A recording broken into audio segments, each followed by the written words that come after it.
नमस्कार दोस्तों, मैं पारसनाथ लाइफ हाई स्टडी आई में आपका स्वागत है। आज हम लोग आगरा यूनिवर्सिटी के बीएड सेकेंड ईयर एग्ज़ाम 2024 जो 25 जुलाई 2024 को एग्ज़ाम होने जा रहा है, उसके लिए पेपर 205 अर्थात पर्यावरणीय शिक्षा या इन्वायरमेंटल एजुकेशन का फुल प्रैक्टिस सेट 2 हल करेंगे। इसके टॉप 100 अति महत्वपूर्ण प्रश्न हल करेंगे। यहाँ से निश्चित रूप से एग्जाम में प्रश्नों के सेम टू सेम आने की संभावना है, इसलिए आप लोग वीडियो को पूरा देखिएगा। यह पेपर 40 अंक का होगा, 100 प्रश्न दिया रहेगा, 80 प्रश्न हल करना होगा आप लोगों को, अर्थात एक प्रश्न 0.5 अंक का होगा। समय 2 घंटे अर्थात 120 मिनट का होगा। इस पेपर में पास होने के लिए आप लोगों को कम से कम 16 अंक प्राप्त करना होगा, अर्थात 32 प्रश्न सही करना होगा। दोस्तों, प्रश्नों पर आएँ, लेकिन उससे पहले प्लीज़ आप लोग वीडियो को ज़्यादा से ज़्यादा शेयर कीजिए, जिससे सभी लोगों को लाभ हो सके। यदि आप लोग चैनल को सब्सक्राइब नहीं किए हैं तो चैनल को सब्सक्राइब कीजिए तथा वीडियो को लाइक और शेयर जरूर कीजिए, इससे हमें मोटिवेशन मिलता है। आइए देखते हैं प्रश्नों को। पेपर 205 अर्थात पर्यावरणीय शिक्षा या इन्वायरमेंटल एजुकेशन, इसका फुल प्रैक्टिस सेट 2 हल करेंगे। इसके पहले एक प्रैक्टिस सेट हल कर चुके हैं, आप डिस्क्रिप्शन में जाएंगे, लिंक आप प्लेलिस्ट 205 दिया गया है, इस पर क्लिक करेंगे तो इस पेपर की सारी वीडियो आपको क्रम से मिल जाएगा। जस्ट इसके नीचे लिंक आप प्लेलिस्ट ऑल पेपर दिया गया है, इस जगह पर क्लिक करेंगे तो सभी पेपर की सभी वीडियो आपको क्रम से मिल जाएगी। आइए देखते हैं प्रश्नों को। प्लीज़ आप लोग वीडियो को लाइक और शेयर कीजिए और ध्यान रखना 203 की, तो उस पेपर का ध्यान रखना सभी प्रश्न अपने प्रैक्टिस सेट से ही आएंगे। मैं भी इसे क्लियर कर दे रहा हूँ, तो इसलिए जो भी प्रैक्टिस सेट हल हुए हैं सभी अच्छे से तैयार कर लीजिएगा, ठीक है। प्रश्न है, इनमें से कौन सा पदार्थ ऊर्जा का स्थायी स्रोत है? ए कोयला, बी जल, सी लकड़ी, डी पेट्रोल। तो इसमें से कौन सा पदार्थ ऊर्जा का स्थायी स्रोत है? सही जवाब हो जाएगा बी जल। धान के खेत से कौन सी गैस उत्पन्न होती है? A CO2, B CH4, CO2, D CO। धान के खेत से कौन सी गैस उत्पन्न होती है? सही जवाब हो जाएगा ध्यान रखना बी CH4, मेथेन बोलते हैं। जैसे धान के खेत से, गोबर से और जो जानवर मुँह से फेन निकलता है उसमें, तो सारी चीज़ें दलदली जो भूमि होती है वहाँ से, तो ये सारी चीज़ें मेथेन उत्पन्न होती है, ठीक है। बी इसका सही जवाब है। महत्वपूर्ण बार बार पूछता है। अगला प्रश्न है, नष्ट हुए जंगलों में पौधों को लगाना कहलाता है? ए निर्वनीकरण, बी वनीकरण, सी ए बी दोनों, डी में से कोई नहीं। नष्ट हुए जंगलों में पौधों को लगाना क्या कहलाता है? सही जवाब हो जाएगा बी वनीकरण। निर्वनीकरण का मतलब होगा वनों को काटना। अगला प्रश्न है, इनमें से कौन एक रबी फसल नहीं है? ए चना, बी जौ, सी चावल, डी सरसों। तो इनमें से कौन एक रबी फसल नहीं है? सही जवाब हो जाएगा सी चावल। चावल क्या है? खरीफ की फसल है। चना, जौ, सरसों, ठीक है, गेहूँ, ये सब क्या है? रबी की फसल है। लेकिन चावल क्या है? खरीफ की फसल है। रबी की फसल गेहूँ, चना, जौ, सरसों, आलू, मसूर, मटर। और खरीफ की फसल में क्या है? चावल अर्थात धान, ज्वार, बाजरा, कपास, मक्का, मूंगफली, गन्ना, हल्दी, जायद, तरबूज, खीरा, लकड़ी। लकड़ी क्या? ककड़ी है, ककड़ी। अगला प्रश्न है, लखनऊ किस नदी के तट पर स्थित है? ए गंगा, बी यमुना, सी सरस्वती, डी गोमती। तो लखनऊ किस नदी के तट पर स्थित है? सही जवाब हो जाएगा डी गोमती, ठीक है। दिल्ली यमुना या फिर आगरा भी कह सकते हैं, और गंगा जो है ये प्रयागराज, ठीक है, या बनारस। अगला प्रश्न है, चिपको आंदोलन का संबंध है? ए जल प्रदूषण से, बी मृदा प्रदूषण से, सी वन संरक्षण से, डी ध्वनि प्रदूषण से। चिपको आंदोलन का संबंध है, सही जवाब हो जाएगा सी वन संरक्षण से। अगला प्रश्न है, झूमिंग खेती समानता दिखाई देती है? ए बिहार में, बी दिल्ली में, सी हैदराबाद, डी आसाम।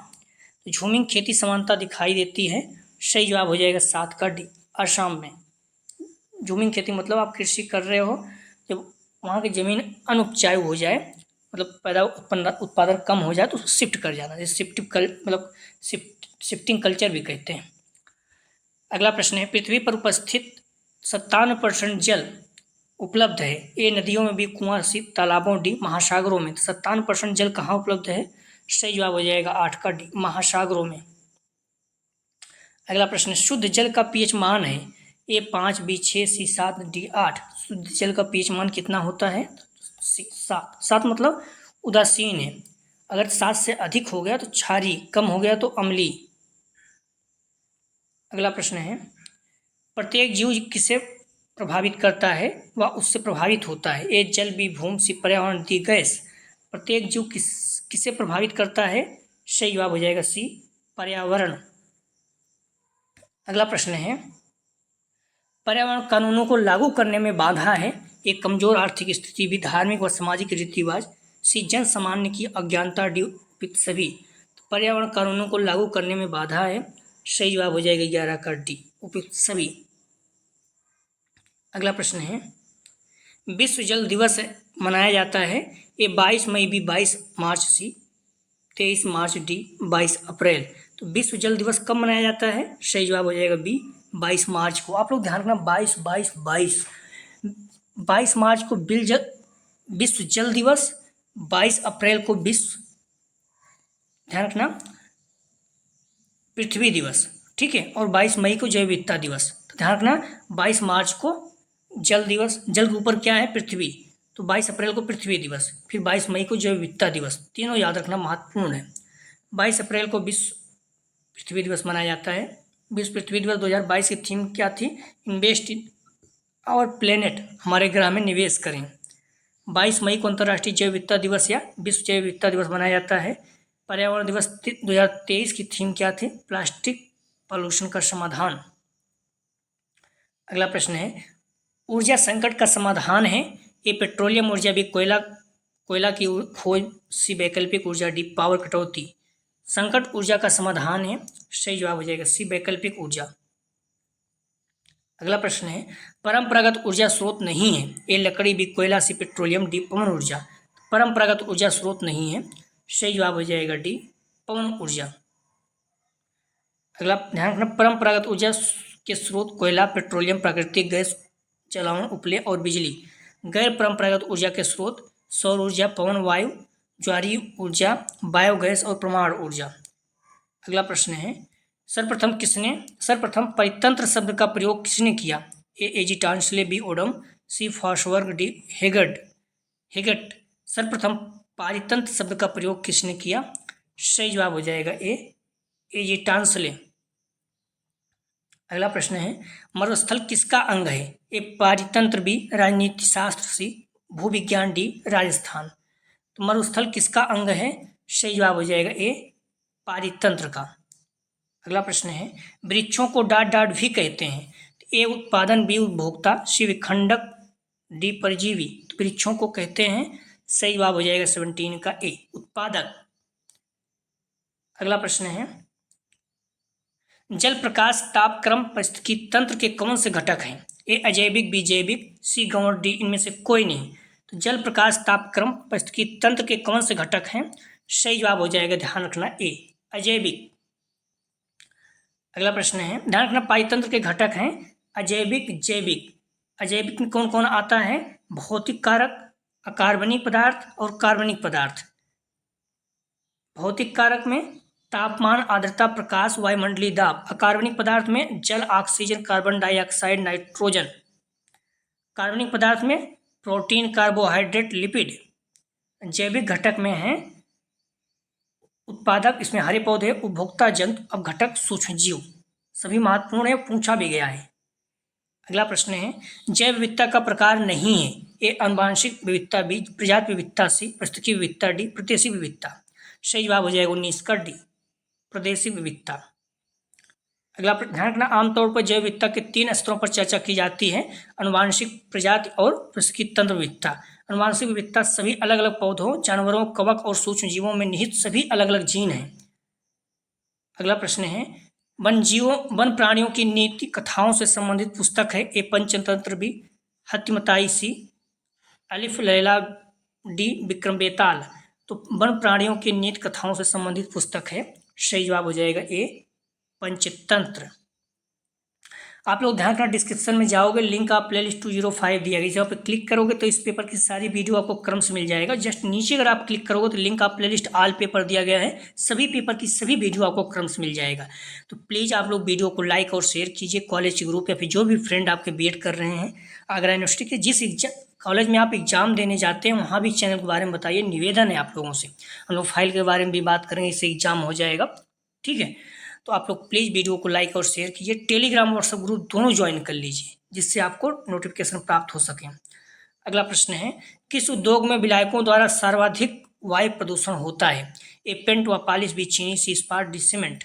सही जवाब हो जाएगा, ध्यान रखना, ए पेंट व पॉलिश।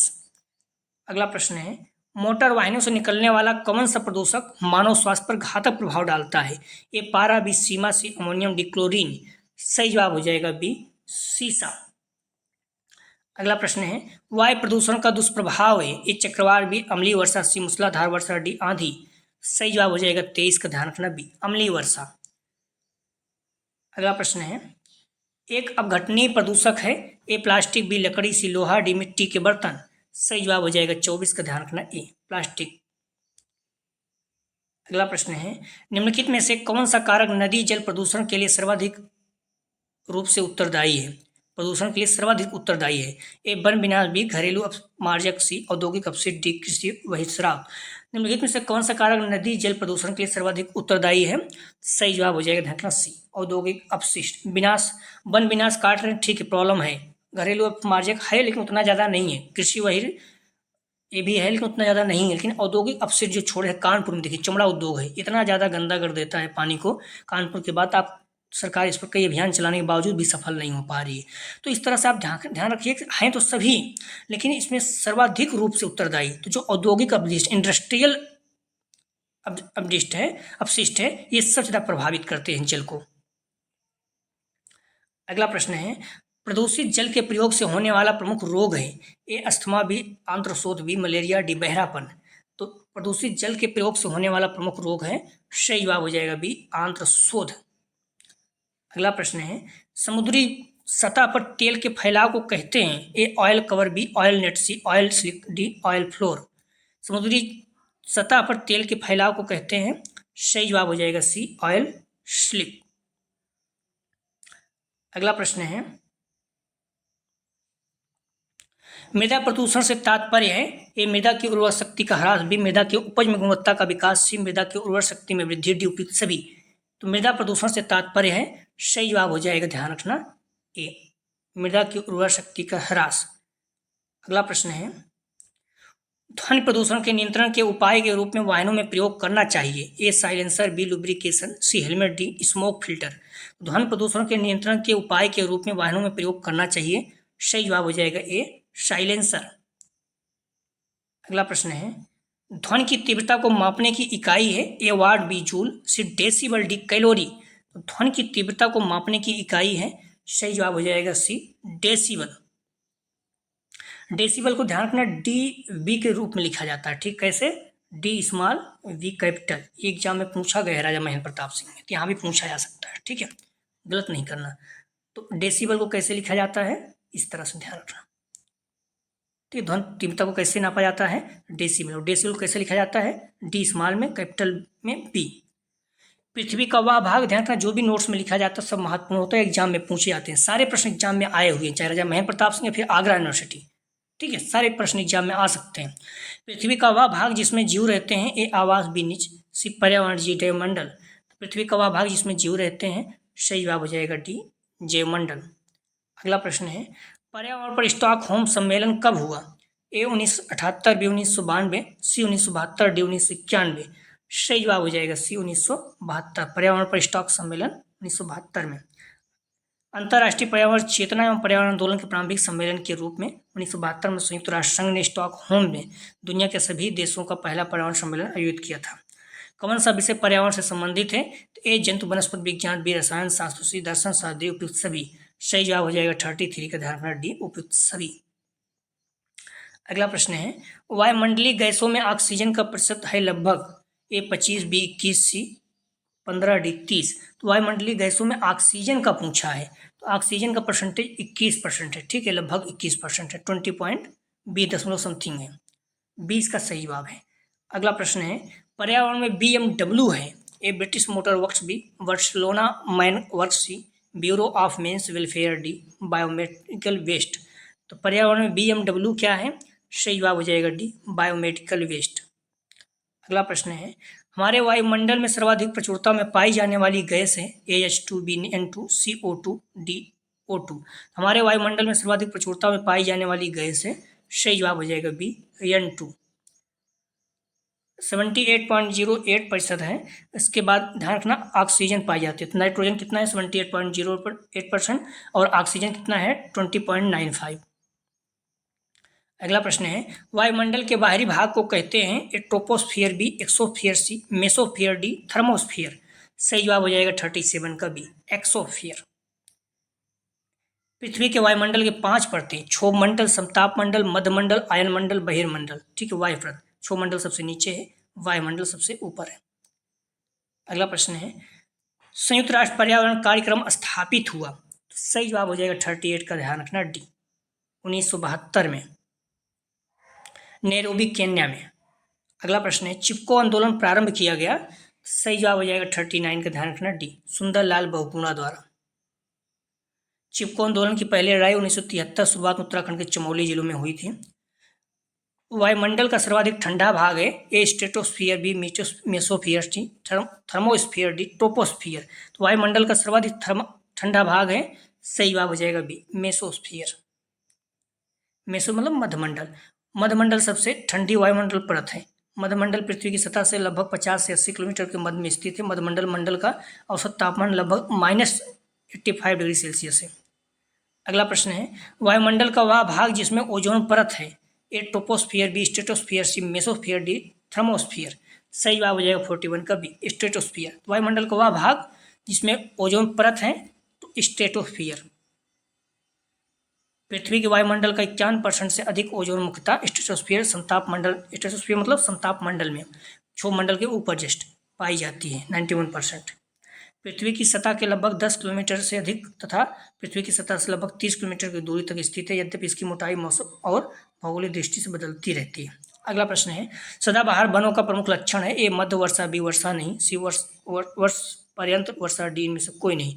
सदाबहार वनों का प्रमुख लक्षण है, सही जवाब हो जाएगा 42 का सी वर्ष पर्यंत। अगला प्रश्न है, भारत का वन शोध संस्थान है ये देहरादून में, बी लखनऊ में, सी कानपुर, डी में से कोई नहीं। भारत का वन शोध संस्थान स्थित है, सही जवाब हो जाएगा 43 का ए देहरादून में।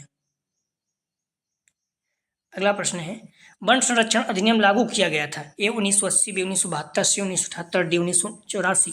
सही जवाब हो जाएगा 84 का, ध्यान रखना आप लोग, सॉरी 44 का ए 1980 में वन संरक्षण अधिनियम कब लागू हुआ 1980 में। अगला प्रश्न है, वनों की निम्न से क्या उपयोगिता है ए वन मानसून के दौरान वर्षा लाते हैं, बी वाटरशेड का काम करते हैं, सी वह मानसून के दौरान वर्षा को बाधित करते हैं, डी इनमें से कोई नहीं। तो वनों की निम्न से क्या उपयोगिता है, सही जवाब हो जाएगा 45 का ए वर्षा मानसून के दौरान, वन मानसून के दौरान वर्षा लाते हैं। अगला प्रश्न है, सबसे अधिक ऊर्जा उत्पन्न करने वाला स्रोत है ए डीजल, बी कोयला, सी सौर ऊर्जा, डी विद्युत। सही जवाब हो जाएगा 46 का सी सौर ऊर्जा। अगला प्रश्न है, मेधा पाटकर संबंधित हैं ए नर्मदा बचाओ आंदोलन से, बी बेटी बचाओ आंदोलन से, सी गंगा हटाओ आंदोलन से, डी गरीबी हटाओ आंदोलन से। तो मेधा पाटकर संबंधित हैं, सही जवाब हो जाएगा 47 का ए नर्मदा बचाओ आंदोलन से। अगला प्रश्न है, बाढ़ को किसके द्वारा रोका जा सकता है ए नगरीकरण, बी वृक्षारोपण, सी आच्छादित वृक्षों को काट कर, सी मांसाहारी का वध करके। तो बाढ़ को किसके द्वारा रोका जा सकता है, सही जवाब हो जाएगा बी वृक्षारोपण से। वृक्षारोपण से क्या होता है, बाढ़ को रोका जा सकता है। अगला प्रश्न है, वर्षा में अम्ल का मापन किया जाता है ए हाइग्रोमीटर द्वारा, बी बैरोमीटर द्वारा, सी एमीटर द्वारा, डी पीएच मीटर द्वारा। ध्यान रखना सही जवाब हो जाएगा 49 का डी पीएच मीटर द्वारा जो है वर्षा में अम्ल का मापन, जो बारिश होती है उसमें अम्ल, या फिर अगर वर्षा है, पानी है, वर्षा का पानी, तो उसमें कितना अम्लता है ये कैसे मापा जाता है, पीएच मीटर द्वारा। पीएच मान कहते नहीं, अगर 7 है तो उदासीन, 7 से अधिक है तो क्षारीय, कम है तो अम्लीय। पृथ्वी का औसत तापमान कितना है, सही जवाब हो जाएगा, ध्यान रखना बी 15 डिग्री सेल्सियस। ठीक है, तो पृथ्वी का औसत तापमान 57.2 फ़ारेनहाइट में है और जो है 14 डिग्री सेल्सियस लगभग डिग्री सेल्सियस में है, लेकिन अब 14 नहीं तो 15 मान के चलिए, 14 पॉइंट समथिंग है। मृदा अपरदन रोका जा सकता है ये चारागाहों द्वारा भी, पेड़ पौधे उगाकर, सी कवक, डी फसल चक्र द्वारा। तो मृदा अपरदन में मिट्टी की कटाई कैसी रोकी जा सकती है, बी पेड़ पौधे उगाकर, हम लोग पीछे भी पढ़ चुके हैं। इकोसिस्टम का अजैविक घटक है ये पौधे, बी जीवाणु, सी ढाल बनाकर, डी मिट्टी। इकोसिस्टम का जैविक घटक है सही जवाब हो जाएगा 52 का, ध्यान रखना डी, मिट्टी, अजैविक घटक। अगला प्रश्न है, प्राकृतिक एवं मानवीय क्रियाओं द्वारा व्यापक स्तर पर पर्यावरणीय गुणवत्ता की घटना को कहा जाता है। सही जवाब हो जाएगा 53 का ए, अपघटन। अगला प्रश्न है,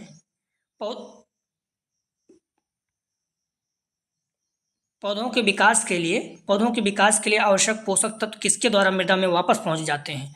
ए अपघटक, बी शाकाहारी, सी उत्पादक, डी मांसाहारी। पौधों के विकास के लिए आवश्यक पोषक तत्व किसके द्वारा मृदा में वापस पहुंच जाते हैं? सही जवाब हो जाएगा 54 का ए, अपघटक। अगला प्रश्न है,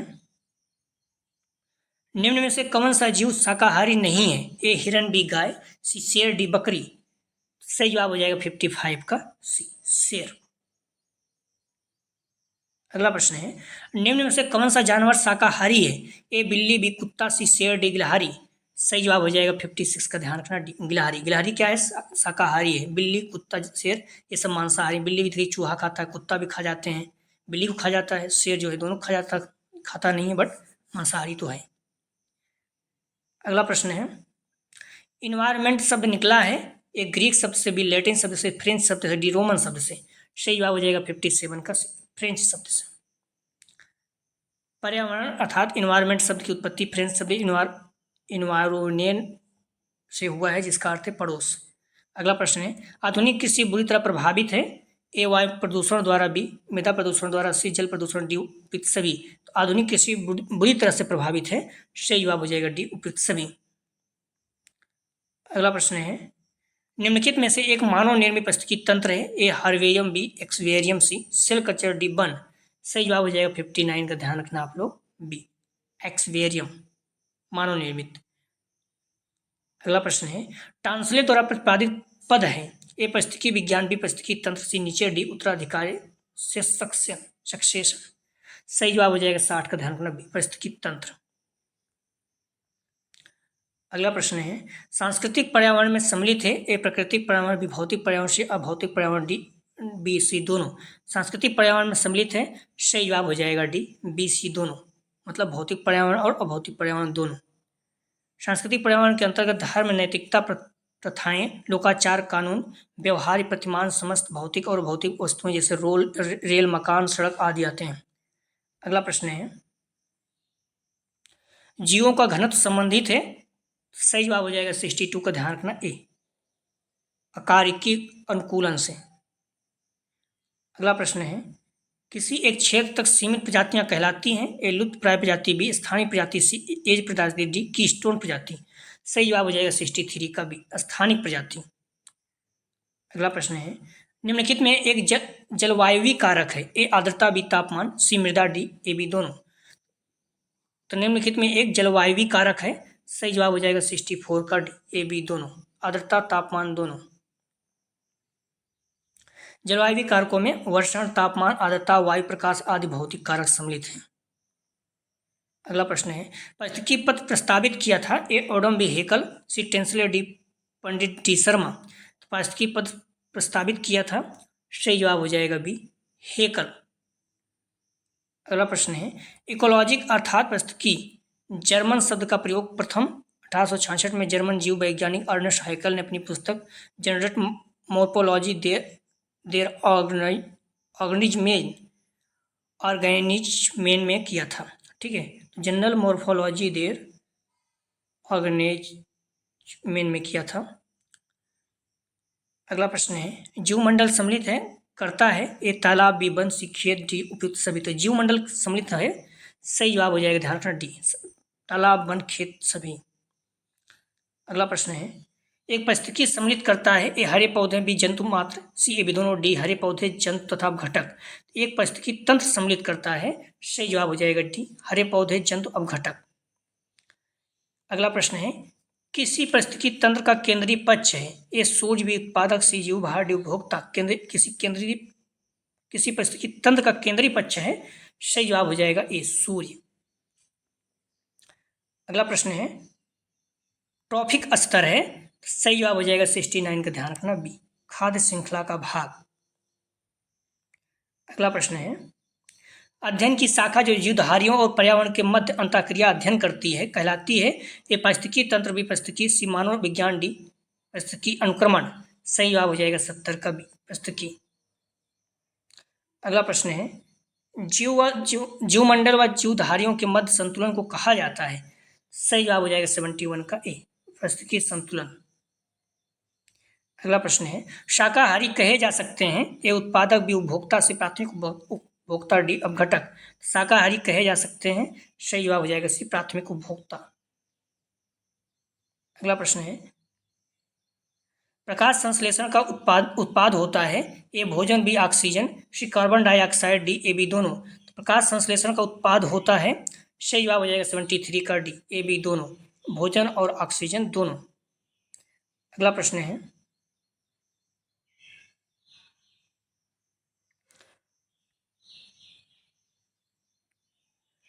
मानव है ए उत्पादक, बी प्राथमिक उपभोक्ता, सी द्वितीयक उपभोक्ता, डी प्राथमिक एवं द्वितीयक उपभोक्ता। तो मानव है, सही जवाब हो जाएगा डी प्राथमिक व द्वितीयक उपभोक्ता।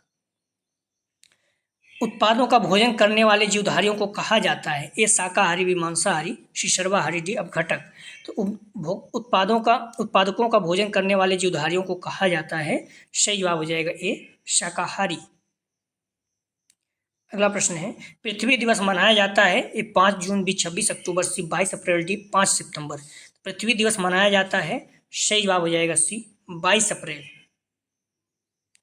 ध्यान रखना पृथ्वी दिवस 2022 की थीम क्या थी, इन्वेस्ट इन आवर प्लेनेट, हमारे ग्रह में निवेश करें।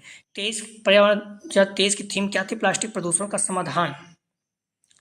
प्रोजेक्ट विथ के प्रतिपादक थे ए जॉन ड्यूबी, बी किलपैट्रिक, सी सुकरात, डी आर्मस्ट्रॉन्ग। सही जवाब हो जाएगा 77 का बी किलपैट्रिक। प्रोजेक्ट विथ मूल अवधारणा जॉन ड्यूबी द्वारा दी गई थी, उनके शिष्य किलपैट्रिक ने प्रोजेक्ट विथ का प्रतिपादन किया। अगला प्रश्न है प्रदर्शन विधि है, सही जवाब हो जाएगा 78 का सी शिक्षक केंद्रित, क्षमता केंद्रित। अगला प्रश्न है यह विधि विषयी समूह से प्रश्नों के द्वारा आंकड़े एकत्रित करती है, सही जवाब हो जाएगा 79 का, ध्यान रखना डी सर्वेक्षण। इनमें से कौन सी विधि सबसे पुरानी है ए प्रयोग, बी भाषण, सी प्रोजेक्ट, डी प्रदर्शन। इनमें से कौन सी विधि सबसे पुरानी है, सही जवाब हो जाएगा बी भाषण। अगला प्रश्न है कौन सी विधि सर्वाधिक विषय वस्तु न्यूनतम समय में प्रदान करती है, तो सही जवाब हो जाएगा 81 का, ध्यान रखना ई भाषण। अगला प्रश्न है यह विधि किसी कार्य को करने की क्रमवार प्रक्रिया करके सिखाती है, तो ये भाषण, बी प्रयोग, सी प्रदर्शन, डी में से कोई नहीं, सही जवाब हो जाएगा सी प्रदर्शन।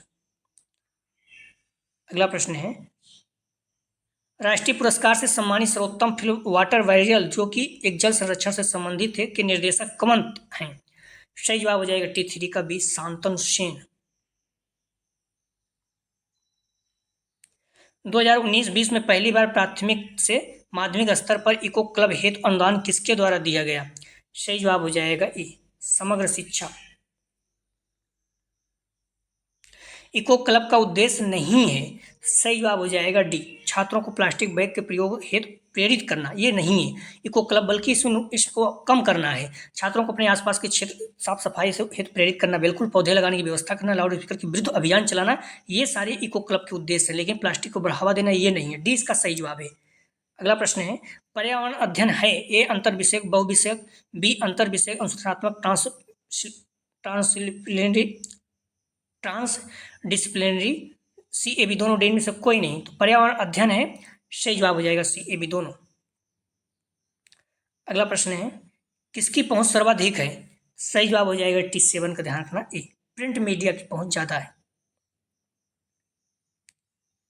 अगला प्रश्न है प्रोजेक्ट विधि के अंतिम चरण है, हालांकि आप इसमें देखिए तो प्रेजेंट टाइम में इसमें सब ज़्यादा प्रिंट मीडिया का है, लेकिन फिल्म वगैरह भी लोग देखते हैं, ठीक है, बाकी इसमें सोशल मीडिया ज़्यादा है, सोशल मीडिया रहेगा। प्रोजेक्ट विधि का अंतिम चरण है ये प्रोजेक्ट को लागू करना, भी निरीक्षण, सी मूल्यांकन, डी इनमें से कोई नहीं, सही जवाब हो जाएगा 88 का सी मूल्यांकन जो है ये अंतिम चरण है।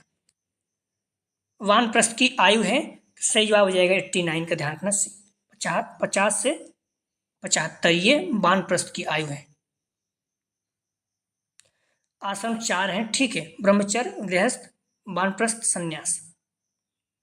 ब्रह्मचर्य आश्रम ये जिनमें से 25 वर्ष तक है शैक्षिक उपलब्धियों बौद्धिक विकास, गृहस्थ आश्रम 25 से 50 है, सामाजिक विकास है, धर्म अर्थ काम करिए अर्थात राजपाट कीजिए। वानप्रस्थ 50 से 75 आध्यात्मिक उत्कर्ष हेतु, और संन्यास आश्रम 75 से 100 तक मोक्ष प्राप्त करना।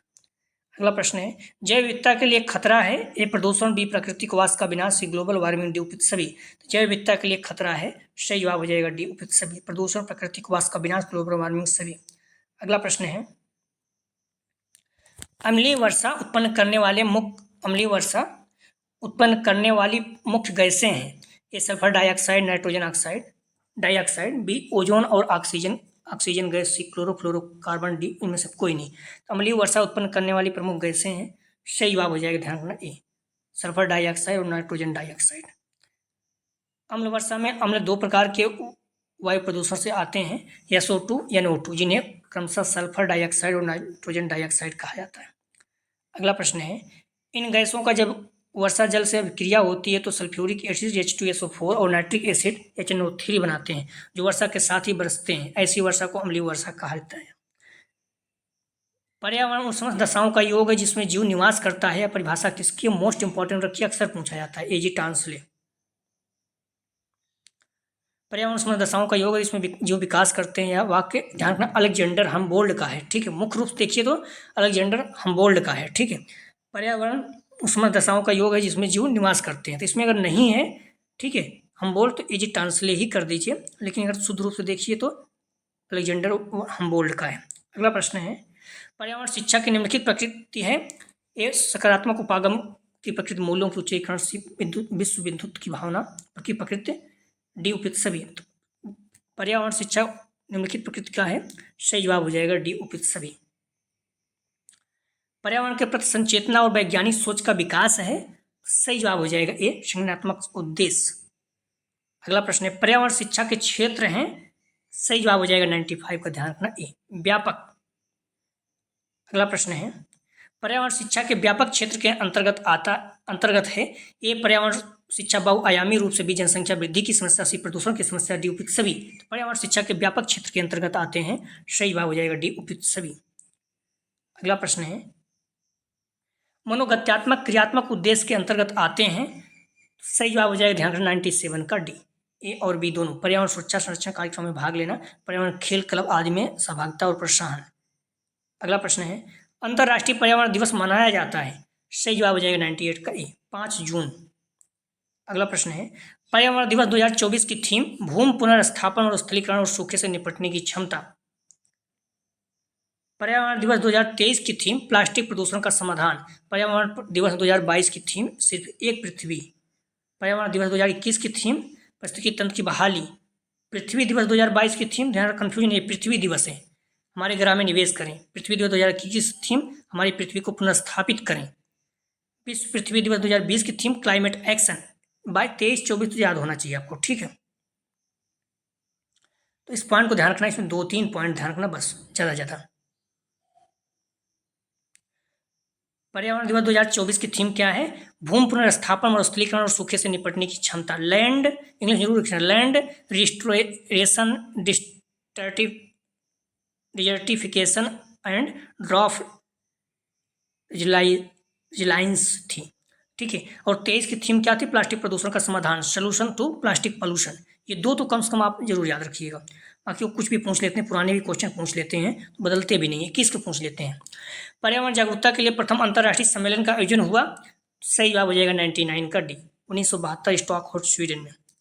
अगला प्रश्न है, प्लीज वीडियो को लाइक और शेयर कीजिए। विश्व जनसंख्या दिवस है, सही जवाब हो जाएगा सी, 11 जुलाई को मनाया जाता है। कुछ प्रश्न इसका जवाब आप लोग जरूर दीजिएगा। ओजोन दिवस होता है, 30 जनवरी, 21 अप्रैल, सी 16 दिसंबर, डी 25 दिसंबर। ग्रीन मफलर संबंधित है, ए मृदा प्रदूषण, बी ध्वनि प्रदूषण, वायु प्रदूषण, सी ध्वनि प्रदूषण, डी जल प्रदूषण। अगला प्रश्न, स्मॉग है, ए धूम्रपान, बी धूल भरी आंधी का दूसरा नाम, सी नम हवा गैसें, डी धुआं और धुंध। अगला प्रश्न है, भारतीय वन्यजीव संस्थान स्थित है, ए देहरादून, बी जयपुर, सी चेन्नई, डी मैसूर। अगला प्रश्न है, श्वेत क्रांति का संबंध है, कपास से, बी पानी से, सी दूध से, डी सौर ऊर्जा से।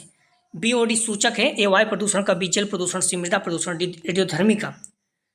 ऊर्जा का गैर परंपरागत स्रोत है, प्राकृतिक गैस, पेट्रोलियम, कोयला और लिग्नाइट, डी ऊर्जा वायु ऊर्जा। आप लोग डिस्क्रिप्शन में जाएंगे, लिंक आप प्लेलिस्ट 205 यहाँ पे क्लिक करेंगे, सारे पेपर की इस पेपर की सारी वीडियो आपको क्रम से मिल जाएगी। आप लोग please Telegram WhatsApp group join करिए, इससे आप लोग वीडियो मिल सके। अगला जो प्रैक्टिस सेट हल करेंगे, फुल प्रैक्टिस सेट 3 हल करेंगे, ठीक है, पर्यावरण शिक्षा का। हालांकि कोशिश करेंगे पहले आप 203 का कुछ पेपर है सॉल्व कर लें, ठीक है। तो प्लीज़ वीडियो को लाइक और शेयर कीजिए। कॉलेज ग्रुप या फ्रेंड जो भी आपके बीएड कर रहे हैं, जिस कॉलेज में आप एग्जाम दे रहे हैं, वहाँ भी बच्चों को बताइए चैनल के बारे में। फर्स्ट ईयर बच्चे हैं उनके भी सारे प्रैक्टिस सेट हल किया, फर्स्ट ईयर वालों को भी बताइए। निवेदन है आप लोगों से, वीडियो को लाइक जरूर किया करें, ठीक है। प्लीज़ वीडियो को लाइक और शेयर करें। वीडियो देखने के लिए धन्यवाद दोस्तों।